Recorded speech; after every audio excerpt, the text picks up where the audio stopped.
오늘 밤 같이 있을까요? 제 옆자리에 앉았던 남자가 조용히 물었습니다. 55세쯤 되어 보이는 그는 저보다 10살은 어려 보였고 슬림한 체형에 어두운 청바지와 갈색 니트를 입고 있었습니다. 흰머리 하나 없는 검은 머리카락이 인상적이었습니다. 가슴이 쿵 내려앉았습니다. 이 순간을 위해 왔으면서도 막상 직접적인 질문을 받으니 당황스러웠습니다. 그게 아직 결정을 못했어요. 저는 커피잔을 만지작거리며 답했습니다. 서두르지 않겠습니다. 생각해 보세요.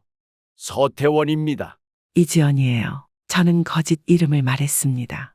우리가 탄 관광버스는 강원도로 향하는 중이었고 이 휴게소는 중간 휴식 시간에 들른 곳이었습니다. 모두가 묻지마 관광이라고 부르는 이 모임에 처음 온 저는 아직 모든 것이 낯설고 어색했습니다. 제 나이 63년을 살면서 이런 일탈을 시도할 줄은 몰랐습니다. 거울에 비친 제 모습은 마치 다른 사람 같았습니다. 처음 입어보는 파란 원피스와 새로 염색한 갈색 머리가 평소의 제 모습과는 달랐습니다. 제 진짜 이름은 최영숙입니다. 올해로 63이 되었습니다. 32년 전 남편과 결혼해 아들 하나 딸 하나를 낳아 키웠습니다. 아들은 작년에 결혼했고 딸은 아직 대학원에 다니고 있습니다. 결혼 초에는 시부모님과 함께 살았지만 시부모님이 돌아가신 후로는 남편과 단둘이 살고 있습니다. 8년 전까지 동네에서 작은 문구점을 운영했지만 남편이 뇌졸중으로 조기 은퇴하면서 가게도 정리했습니다. 처음에는 남편 간호하느라 바빠서 몰랐는데 남편의 상태가 안정되자 일상이 너무나 무료하게 느껴졌습니다.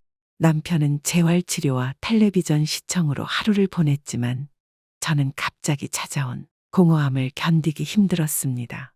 그러던 어느 날 대학교 동창회에서 친구 미경이를 만났습니다. 미경이는 항상 활기차고 자유분방한 성격이었습니다.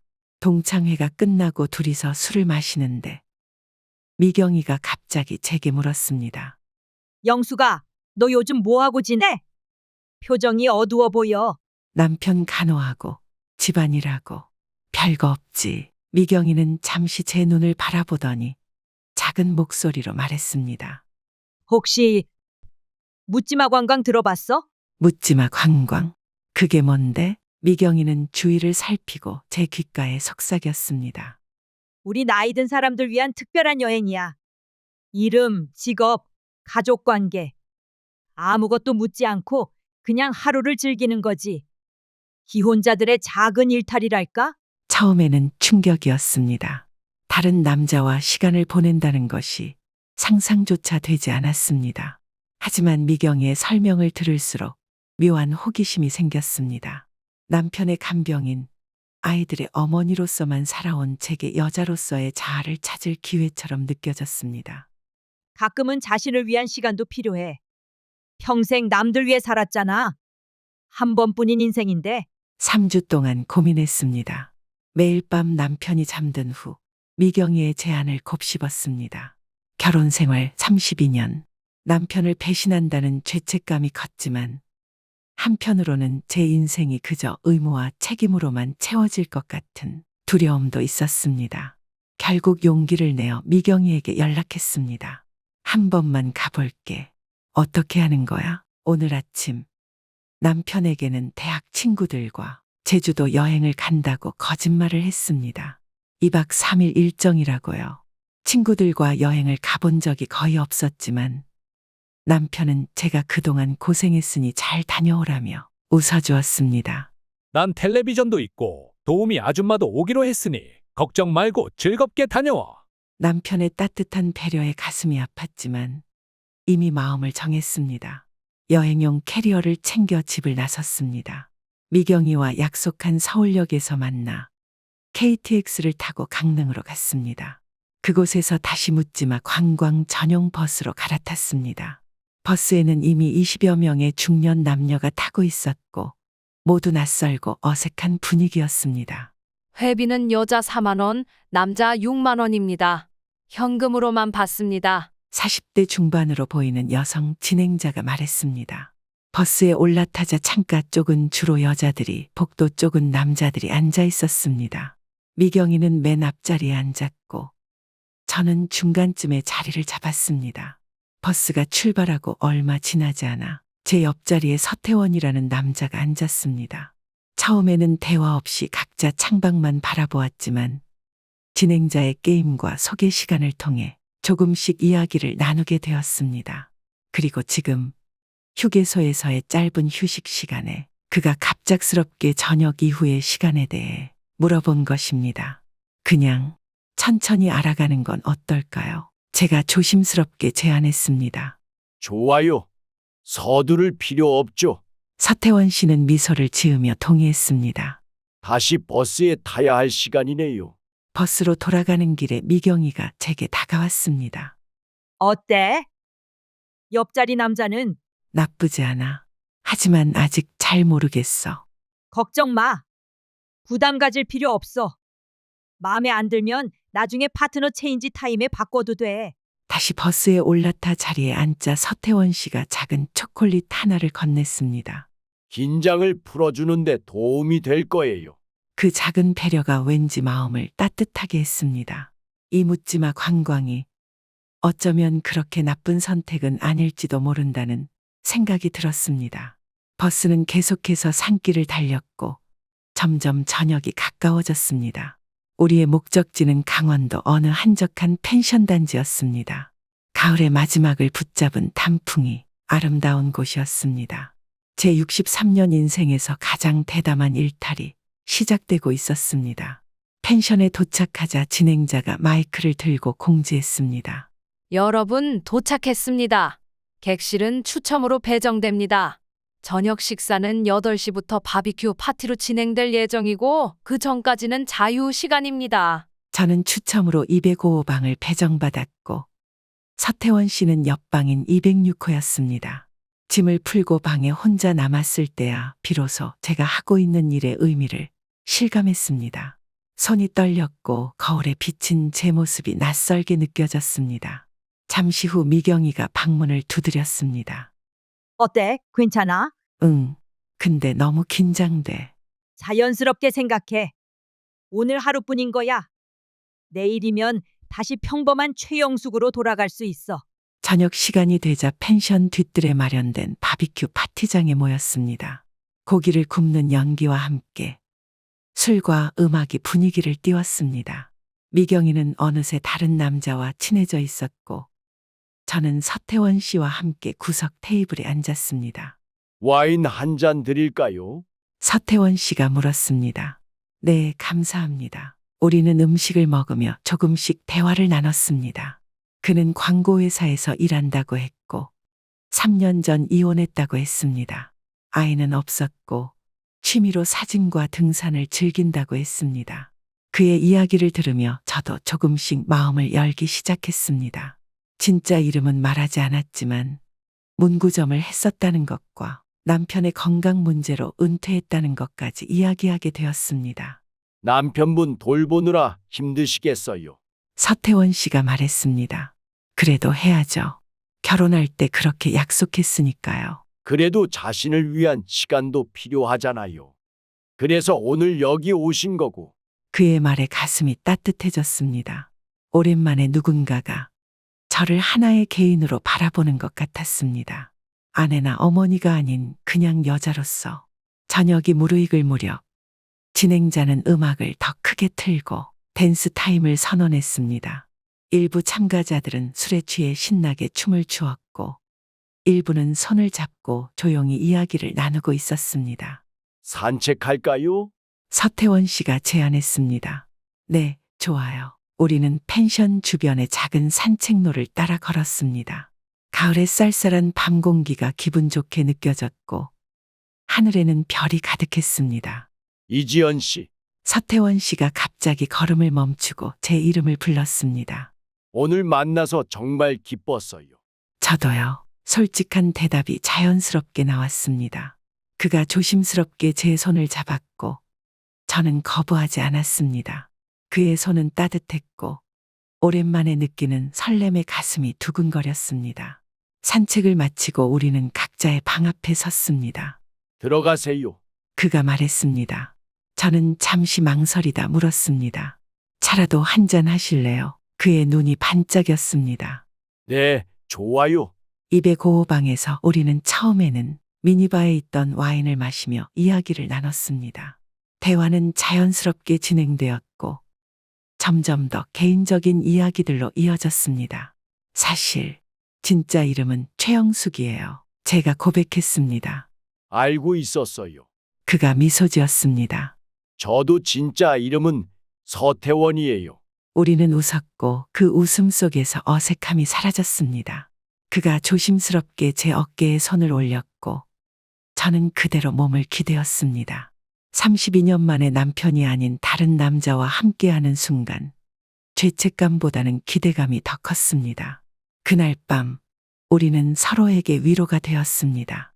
그것은 단순한 육체적 관계가 아닌 오랫동안 잊고 있던 감정의 부활이었습니다. 여자로서의 저를 다시 일깨워준 시간이었습니다.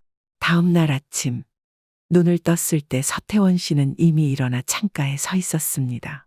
잘 잤어요? 그가 부드럽게 물었습니다. 네, 생각보다 편안했어요. 후회는 없으세요? 잠시 생각했습니다. 아니요, 없어요. 아침 식사 후 모두는 다시 버스에 올라 서울로 돌아가는 길에 올랐습니다. 돌아가는 버스 안에서 서태원 씨는 제게 조심스럽게 물었습니다. 다시 만날 수 있을까요?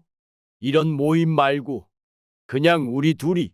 규칙을 깨는 것이었지만 서태원 씨와의 시간이 너무 특별하게 느껴졌습니다. 조심히 몰래 만나요.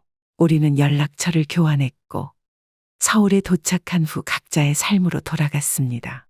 집에 돌아오자 남편은 거실에서 텔레비전을 보고 있었습니다. 다녀왔어. 제가 말했습니다. 어땠어? 재밌었어? 응. 오랜만에 친구들 만나니까 좋더라고. 다행이네. 난 도우미 아줌마가 잘 챙겨줘서 괜찮았어. 일상으로 돌아왔지만 제 마음속에는 작은 불꽃이 피어 있었습니다. 서태원 씨와는 그 후로 일주일에 한두 번씩 메시지를 주고받았고 한 달에 한 번 정도 서울에서 만났습니다. 그때마다 저는 친구 만난다고 거짓말을 했습니다. 시간이 지날수록 서태원 씨는 더 자주 만나길 원했고 메시지도 더 빈번하게 보냈습니다. 처음에는 달콤했지만 점차 부담스러워지기 시작했습니다. 특히 그가 제 집 근처에서 만나자고 했을 때는 정말 놀랐습니다. 안 돼요. 태원 씨, 우리 약속했잖아요. 조심하기로. 보고 싶어서 그래요.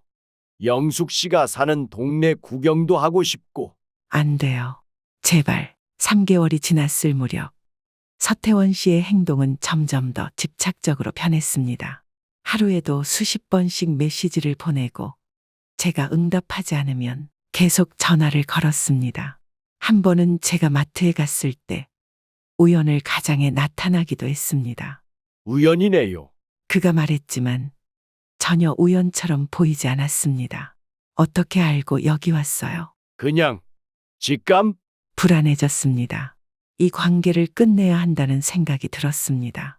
다음 만남에서 저는 그에게 정중하게 말했습니다. 태원 씨, 미안해요. 하지만 이제 그만 만나야 할 것 같아요. 뭐라고요? 왜요? 너무 위험해져요. 그리고 제 가족에게 미안해요. 영숙 씨, 우리 사랑하잖아요. 내가 영숙 씨를 얼마나 사랑하는지 몰라요? 사랑, 아니에요. 태원 씨, 우리 그냥 외로움을 달래기 위한 관계였잖아요. 아니에요. 난 진심이었어요. 그날 이후 서태원 씨는 더 집요하게 연락을 해왔습니다. 결국 저는 전화번호를 바꿨고 그와의 모든 연락을 끊었습니다. 평화가 돌아온 것 같았습니다. 그러던 어느 날 밤 그에게서 온 다급한 전화에 저는 놀랐습니다. 어떻게 새 번호를 알았는지 의아했지만 그의 목소리가 너무 절박해 보였습니다. 영숙 씨, 지금 어디에요? 꼭 만나야 해요. 마지막으로 한 번만 볼게요. 지금은 안 돼요. 남편이 집에 있어요. 그냥 10분만 마지막으로 한 번만 봐요. 서태원 씨의 간절한 부탁에 저는 결국 잠깐 마트에 다녀온다는 거짓말을 하고 아파트 단지 바깥으로 나왔습니다. 그곳에는 검은색 세단이 기다리고 있었습니다. 무슨 일이에요? 조심스럽게 물었습니다. 사실은 다른 도시로 발령받았어요. 내일 떠나요. 그래요. 왠지 모를 섭섭함이 밀려왔습니다. 영숙 씨와 함께 가면 안 될까요? 바로 그때 저의 전화기가 울렸습니다. 남편의 간병인이었습니다. 어머님, 큰일 났어요. 어르신이 갑자기 쓰러지셨어요. 지금 응급실로 가고 있어요. 저는 머릿속이 하얘졌습니다. 빨리 병원에 가야 해요. 남편이 제가 데려다 드릴게요. 제 차가 빨라요. 급한 마음에 저는 서태원 씨의 차에 올랐고 그는 속도를 내서 병원으로 향했습니다. 병원에 도착해 그가 제 팔을 부축하며 응급실로 들어서는 순간 이미 도착해 있던 아들과 딸이 놀란 눈으로 저희를 바라보고 있었습니다. 엄마, 이분은 누구세요? 순간 시간이 멈춘 것 같았습니다. 아들과 딸의 의아한 눈빛, 서태원 씨의 당황한 표정, 그리고 제 가슴을 강하게 내리치는 죄책감이 한데 뒤엉켰습니다. 이분은 제 목소리가 떨렸습니다. 서태원 씨가 침착하게 말했습니다. 저는 영숙 씨의 친구입니다. 우연히 길에서 만나 어르신 소식을 듣고 모셔다 드렸어요. 그 순간 의사가 응급실에서 나왔고 우리 모두의 시선이 그쪽으로 향했습니다. 최영숙님 가족분들이신가요? 환자분 상태가 위중합니다. 뇌출혈로 응급수술이 필요해요. 순식간에 모든 대화는 남편의 건강 상태로 옮겨갔습니다. 수술 동의서에 서명하고 중환자실 앞에서 기다리는 동안 서태원 씨는 어느새 사라졌습니다. 잠시 안도했지만 아이들의 질문은 피할 수 없었습니다. 엄마, 아까 그분 누구셨어요? 정말 친구분이에요? 딸이 조용히 물었습니다. 응, 그냥 아는 사람이야. 근데 엄마 팔짱을 끼고 있었잖아요. 좀 이상했어요. 아들이 의심스러운 눈빛으로 말했습니다. 그냥 내가 너무 놀라서 비틀거렸거든. 그래서 부축해 준 거야. 그들은 더 묻지 않았지만 의심의 눈초리를 거두지 않았습니다. 밤새 남편의 수술이 진행되는 동안 저는 죄책감에 시달렸습니다.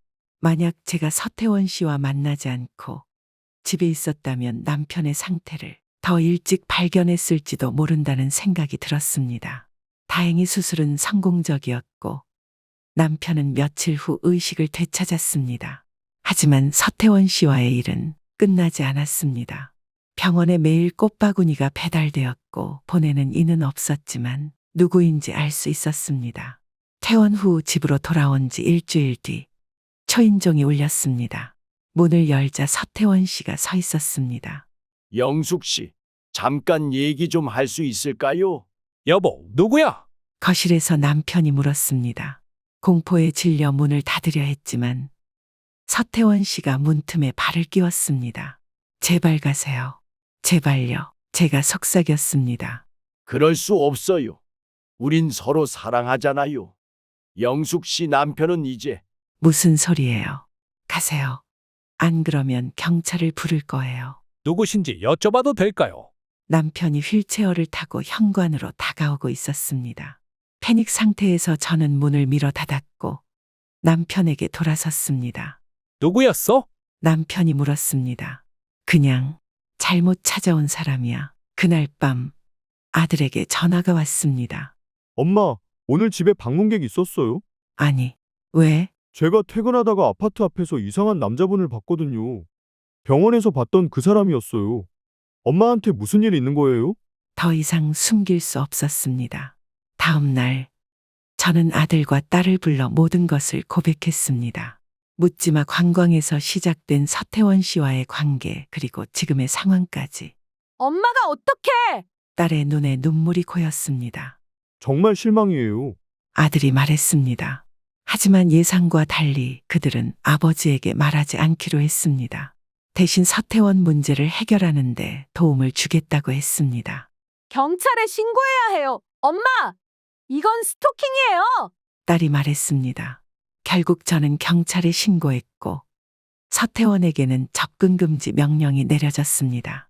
처음엔 그도 계속 연락을 시도했지만 아들이 직접 찾아가 강력하게 경고한 후로는 연락이 끊겼습니다. 남편은 결국 진실을 알지 못했습니다. 그리고 저는 평생 그 죄책감을 안고 살아가기로 했습니다. 대신 남편을 위해 그리고 제 자신을 위해 더 나은 아내가 되기 위해 노력했습니다. 6개월 후 미경이에게서 연락이 왔습니다. 또 다른 묻지마 관광을 제안하는 내용이었습니다. 다시는 안 갈 거야. 제가 단호하게 말했습니다. 왜? 무슨 일 있었어? 긴 얘기야. 그냥 행복은 멀리 있는 게 아니더라고. 내 곁에 있었어. 전화를 끊고 저는 재활 운동을 하고 있는 남편에게 다가갔습니다.